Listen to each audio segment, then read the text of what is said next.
बच्चों, आज मैं आपको मेधा की किताब से तीसरा पार्ट बड़े भाई साहब बताने वाली हूँ। बड़े भाई साहब कहानी जो है वो हिंदी के प्रसिद्ध साहित्यकार मुंशी प्रेमचंद जी की लिखी हुई है। ये कहानी हमें बड़ों का आदर सम्मान करना सिखाती है और उनके आदेशों का पालन करना सिखाती है।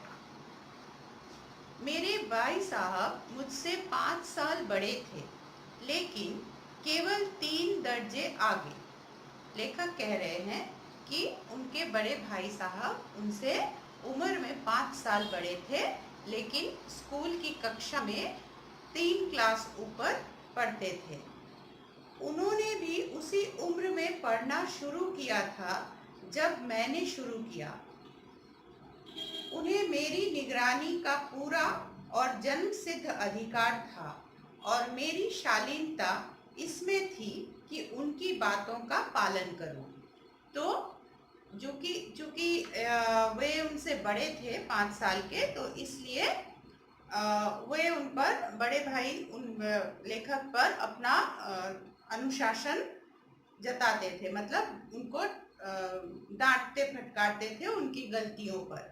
और लेखक कह रहे हैं कि चूंकि वो छोटे थे, तो छोटे होने के नाते वो इस बात का ध्यान रखते थे कि वो अपने बड़े भाई के बातों का पालन करे और उनकी डांट सुनकर वो उनकी डांट सुनकर उनको अपनी गलतियों को सुधारने का प्रयास करें। वह स्वभाव में बड़े अध्ययनशील थे, मतलब बहुत पढ़ाई करते थे। हर दम किताब खोले बैठे रहते और शायद दिमाग को आराम देने के लिए कभी कॉपी पर, कभी किताब के हाशियों पर चिड़ियों, कुत्तों, बिल्लियों की तस्वीरें बनाया करते थे।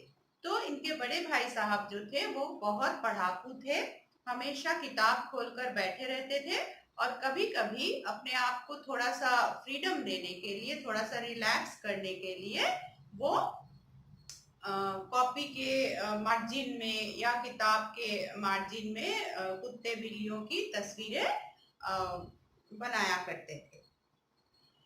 कभी कभी एक ही नाम या शब्द या वाक्य 10-20 बार लिख डालते। कभी एक शेर को बार बार सुंदर अक्षरों में नकल करते। कभी ऐसी शब्द रचना करते जिसमें न कोई अर्थ होता, न कोई सामंजस्य। सामंजस्य मतलब समानता। तो ये उनका पास टाइम था, मतलब हमेशा किताब खोलकर बैठे रहते, लेकिन वो किताब पढ़ाई के साथ साथ कभी कभी पढ़ाई छोड़ करके कभी अपना फ्री टाइम निकाल लेते थे, लेकिन किताब सामने रख कर ही कभी चित्र बनाते, कभी कोई वाक्य, कोई सेंटेंस बार बार लिखकर हैंडराइटिंग प्रैक्टिस करते, कभी कोई उल्टा पुल्टा शब्द लिख देते जिसका कोई मतलब नहीं निकलता था। तो इस तरह से वो अपना पढ़ाई का काम चलाते थे लेखक के बड़े भाई। मेरा जी पढ़ने में बिल्कुल न लगता था। आप में से कईयों का मन पढ़ने में नहीं लगता है, पढ़ाई अच्छा नहीं लगता है, खेलना ज्यादा पसंद करते हो, तो लेखक भी ऐसे ही थे। 1 घंटा भी किताब लेकर बैठना पहाड़ था। मौका पाते ही हॉस्टल से निकलकर मैदान में आ जाता और कभी कंकड़ियां उछालता, कभी कागज की तितलियां उड़ाता और कहीं कोई साथी मिल गया तो पूछना ही क्या। कभी चहारदीवारी पर चढ़कर नीचे कूद रहे हैं, कभी फाटक पर सवार उसे आगे पीछे चलाते हुए मोटर कार का आनंद उठा रहे हैं। लेकिन कमरे में आते ही भाई साहब का वह रुद्र रूप देखकर प्राण सूख जाते। तो कह रहे हैं कि लेखक को बिल्कुल पढ़ाई पसंद नहीं थी, 1 घंटा भी किताब लेकर वो नहीं बैठना चाहते थे और हॉस्टल में रहते थे ये लोग। इनके पेरेंट्स इनको पढ़ाई के लिए हॉस्टल में भर्ती कराया था, जहाँ स्कूल में वो पढ़ते थे। और ये लेखक जो है वो हमेशा कुछ न कुछ करते रहते थे। कभी मैदान में कंकड़ पत्थरों को उछालना शुरू हो जाता था, कभी कागज की एरोप्लेन बोलो, तितली बोलो, ये बना करके वो उड़ाते रहते थे, या फिर कोई संगी साथी मिल जाए तो फिर उनके साथ कुछ न कुछ खेलते रहते थे। लेकिन ये सब करके जब वो कमरे में आते, हॉस्टल में कमरे में आते, तो भाई साहब जो थे वो बहुत ही गुस्से से उनको देखते, और वो रूप देख करके लेखक जो छोटे भाई थे तो उनको बहुत डर लगता था। उनका पहला सवाल यह होता, कहाँ थे? हमेशा यही सवाल तथा ऐसी ही ध्वनि में हमेशा पूछा जाता था, और इसका जवाब मेरे पास केवल मौन था।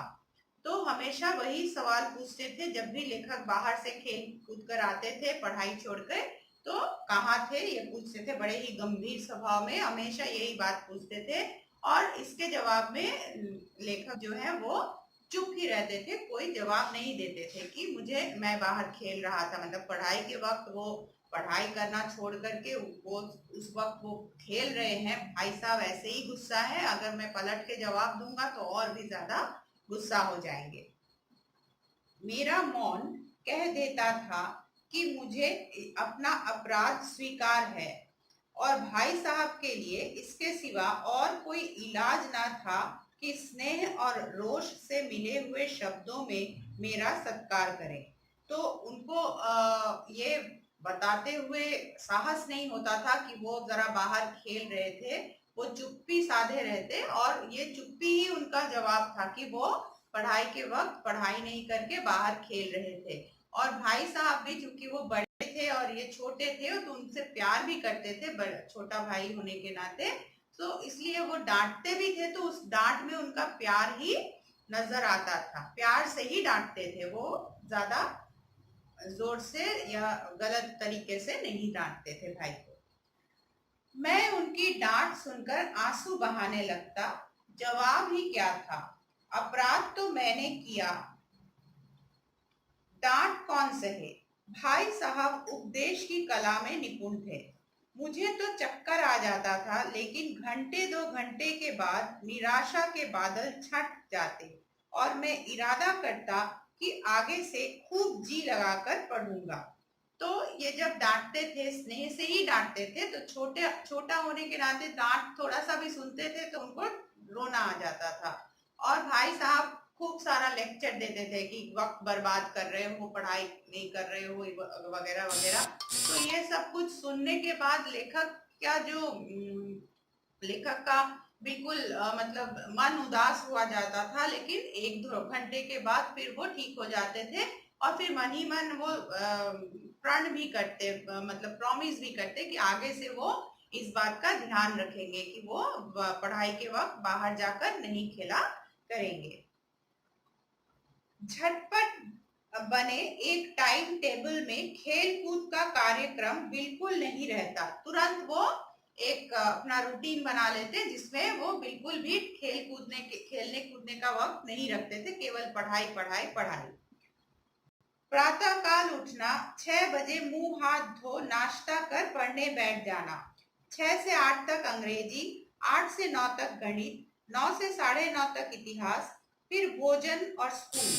3:30 बजे स्कूल से वापस होकर आध घंटा आराम, 4 से 5 तक भूगोल, 5 से 6 तक ग्रामर, आध घंटा हॉस्टल के सामने ही टहलना, 6:30 से 7 तक अंग्रेजी कंपोजिशन, फिर भोजन करके 8 से 9 तक अनुवाद, 9 से 10 तक हिंदी, 10 से 11 तक विविध विषय, फिर विश्राम। मतलब पूरा अपना जो रूटीन है यहाँ पे वो बता रहे हैं कि किस वक्त क्या करना है। दिन भर का पूरा रूटीन लेखक ने अपना दे दिया कि वो भाई साहब का डांट सुनने के बाद वो किस तरह से अपना प्रॉमिस करते कि आगे से मैं खूब पढ़ाई ही करूंगा, केवल बिल्कुल भी मैं वक्त बर्बाद नहीं करूंगा खेल कूद के, और खेलने कूदने का कोई नामो निशान भी उस रूटीन में नहीं रहता था। वो बिल्कुल मतलब टाइम टू टाइम पूरा इतना बजे से इतना बजे तक ये पढ़ना है, इतना बजे से इतना बजे तक ये पढ़ना है, इस विषय पर पढ़ना है, इतना